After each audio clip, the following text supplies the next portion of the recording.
अगर मैंने आपसे किसी भी बात पर सवाल पूछा, तो उस सवाल का जवाब आप अपने मन में सोचने लगेंगे, और सोचने से भी नहीं मिला तो हम हमारे उस साथी को पूछेंगे जो हर पल हमारे साथ होता है। हमारे मन में जितने भी सवाल आते हैं, उन सभी सवालों के जवाब उसके पास हैं। अब आप सोच रहे होंगे कि कौन है हमारा साथी, जो साथ भी है और सभी सवालों के जवाब भी जानता है। तो चलिए, ज्यादा बेकरार की हदें पार होने से पहले आपको बता देते हैं। तो दोस्तों, वे साथी हैं गूगल। गूगल ही है जो हर पल हमारे साथ होता है, जिसका उपयोग हम दिन में कई बार करते हैं। सवालों के जवाब, ऑनलाइन शॉपिंग, बैंक का व्यवहार और यहाँ तक कि खाना भी ऑर्डर करते हैं। और सोशल नेटवर्क पर चैटिंग शेयरिंग तो चलता ही रहता है। लेकिन ये सब कैसे होता है? हम जो भी वेबसाइट खोलते हैं, हमें उसमें अनेक तरह के अलग अलग डिजाइन और अलग अलग सब्जेक्ट पर इंफॉर्मेशन मिल जाती है। फिर चाहे साइंस की हो या मैथ्स की या फिर अन्य किसी विषय की, हमें आसानी से गूगल पर मिल जाती हैं। लेकिन ये कैसे मिलती हैं? कौन इसे गूगल पर डालता है? तो इन्हीं सवाल के साथ हमारा टेक सपोर्ट चैनल आया है आपके लिए ये वीडियो लेकर, जो आपको आपके सवाल का जवाब देगा। तो आइए जानते हैं आखिर किस तरह से ये इन्फॉर्मेशन गूगल पर मिल जाती है। तो दोस्तों, ये जो भी इन्फॉर्मेशन होती हैं, वे सभी वेबसाइट के माध्यम से हमारे सामने आ जाती हैं। वेबसाइट एक ऐसा माध्यम है जो गूगल पर जो भी हम सर्च करते हैं, उसे उठाकर आपके सामने रख देता है और फिर आप उस बारे में जानकारी प्राप्त करते हैं। लेकिन ये वेबसाइट क्या होती है और इसे कैसे बनाते हैं? कौन इसे डिजाइन करता है? ऐसे अनेक सवाल हमारे मन में घोंसला बना देते हैं। तो दोस्तों, अब हम ये जानते हैं कि वेबसाइट क्या होती है।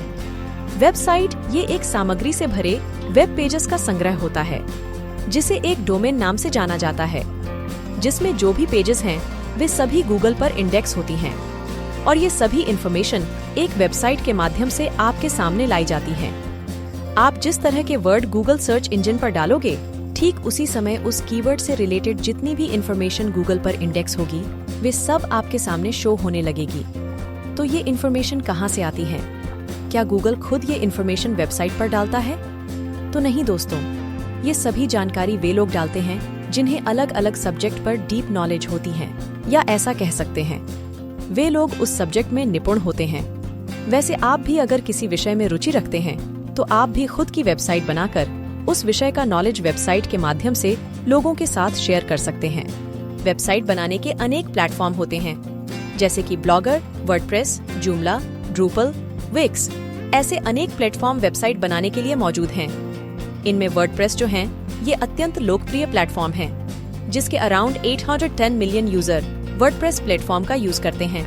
इसमें हमें वेबसाइट की पूरी बॉडी मिल जाती है, सिर्फ जान डालनी बाकी होती है। मतलब वे हैं आपके कंटेंट जो आपने किसी भी विषय के निश पर बनाए हैं, जो लोगों को आकर्षित करते हैं, जो लोगों के नॉलेज को ग्रो अप कराते हैं। इस तरह से आपको अब क्लियर हुआ होगा कि वेबसाइट क्या होती है। लेकिन इसके अलावा भी एक प्लेटफॉर्म है जिसे वेब डेवलपमेंट कहा जाता है, जो डेवलपर डिजाइन करते हैं। ये लोग वेबसाइट पूरी तरह से किसी ग्राहक और कंपनी के लिए उनके कहने मुताबिक वेबसाइट को डिजाइन करते हैं। इसमें अनेक प्रोग्रामिंग लैंग्वेज का समावेश होता है, जैसे कि HTML लैंग्वेज, इसे हाइपरटेक्स्ट मार्कअप लैंग्वेज कहा जाता है। ये एक बेसिक लैंग्वेज है जो वेबसाइट पेजेस और वेबसाइट का स्ट्रक्चर करने हेतु यूज की जाती हैं। उसके बाद आती है CSS, इसे कैस्केडिंग स्टाइल शीट्स कहा जाता है। इस लैंग्वेज का यूज वेबसाइट के पृष्ठों को स्टाइल, लेआउट, फॉन्ट, कलर और सामग्री को डिजाइन करने के लिए किया जाता है। इसी के वजह से वेबसाइट एक आकर्षक रूप में परावर्तित होती है। इसके बाद जावास्क्रिप्ट ये लैंग्वेज आती है। ये एक स्क्रिप्टिंग लैंग्वेज है। यह लैंग्वेज वेबसाइट का स्पीड और इंटरैक्टिविटी में सुधार लाने के लिए डिजाइन की गई है, और ये लैंग्वेज क्लाइंट साइड कार्यक्षमता जोड़ने के लिए यूज की जाती है। इसके बाद है PHP लैंग्वेज। ये लैंग्वेज एक सर्वर साइड स्क्रिप्टिंग लैंग्वेज है, जिसका उपयोग आमतौर पर वेबसाइट को डायनामिक रूप देने के लिए और वेब एप्लीकेशन बनाने के लिए किया जाता है। और ये लैंग्वेज डेटाबेस कम्युनिकेशन करने के लिए सक्षम होती है। इसके बाद आती है पाइथन। ये लैंग्वेज वेबसाइट डेवलपमेंट और डेटा एनालिटिक्स के लिए यूज की जाती है।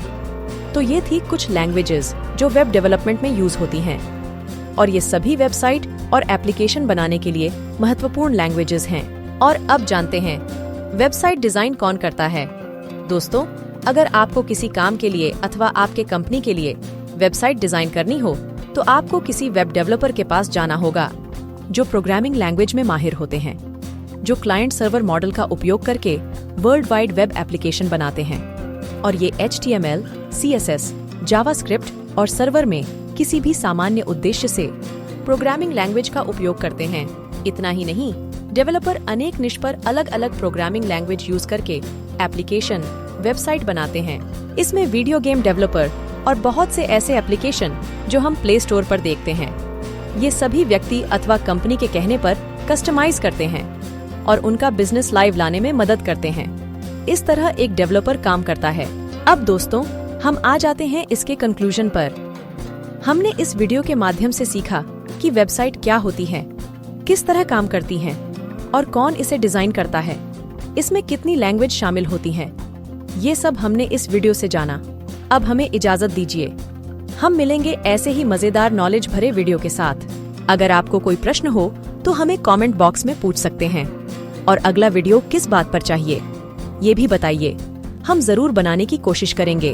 और हाँ, हमारे टेक सपोर्ट चैनल को सब्सक्राइब, लाइक और बेल आइकॉन को क्लिक करना ना भूलें ताकि आगे आने वाली वीडियो की नोटिफिकेशन सबसे पहले आपके पास आ जाए। तब तक ख्याल रखिए खुद का और अपने परिवार का। धन्यवाद।